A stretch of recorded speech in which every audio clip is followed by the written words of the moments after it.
আমার ছেলের জন্মদিনই তাই অনেক লুচি ভাজছি। এই দেখো বন্ধুরা, লুচি এই দেখো কি সুন্দর লুচি ভাজছে। লুচিগুলো বাহ, দেখো কি সুন্দর ফুলেছে। অনেকগুলোই তো হয়ে গেছে বাজারে, হাড়ি প্রায় ভরা ভরা হয়ে গেছে। আরো দেখো কত রয়েছে, অনেক টাইম লাগবে বাঁচতে, প্রচুর দেরি এখনো।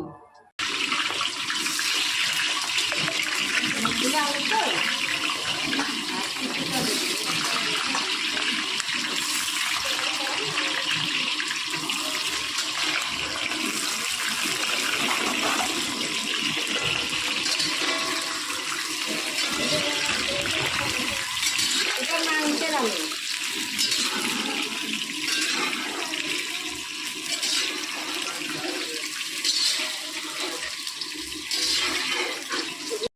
এই যে বন্ধুরা, এই দেখো কি সুন্দর এই ছানটাটা নিয়ে আসছি আমার ছেলের জন্মদিনে। আমার শাশুড়ি মার থালা বাটি বেচার জিনিস দিয়ে নিয়ে এসছি, তাই আজকে উদ্বোধন করছি। নাতি ছেলেকে খুব ভালোবাসতো, তাই নাতি ছেলের জন্মদিনেই আমি শুভক্ষণ করছি। এই যে আমার আলু ভাজা হয়ে গেছে, দেখো কি সুন্দর ভাজা আছে আলু দিয়ে।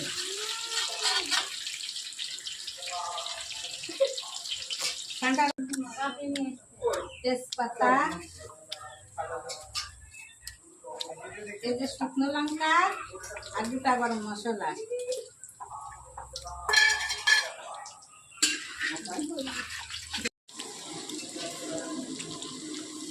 এই যে টমেটো কি মশলা দিয়ে হয়ে গেল।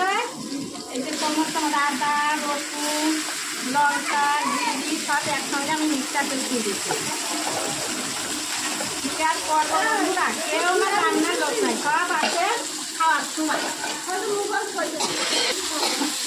ভাই বোরা আসবে কখন, এই রান্না বাড়ি হয়ে যাবে তখন খাওয়ার জন্য আসবে। আমি কি বলবো, আমার একটা ছেলে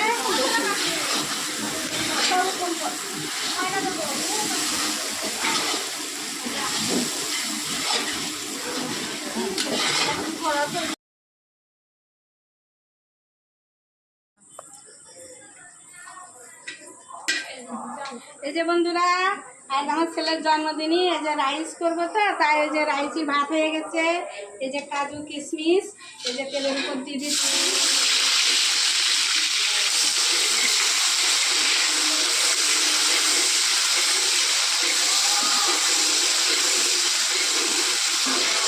এই যে ক্যাপসিকাম এই যে বিন,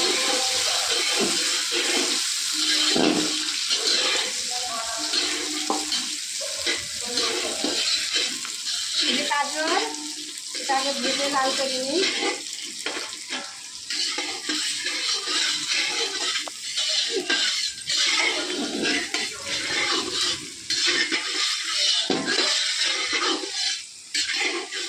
এটা একটু লাল করে ভেজে নেবো, তারপর দিয়ে দেবো।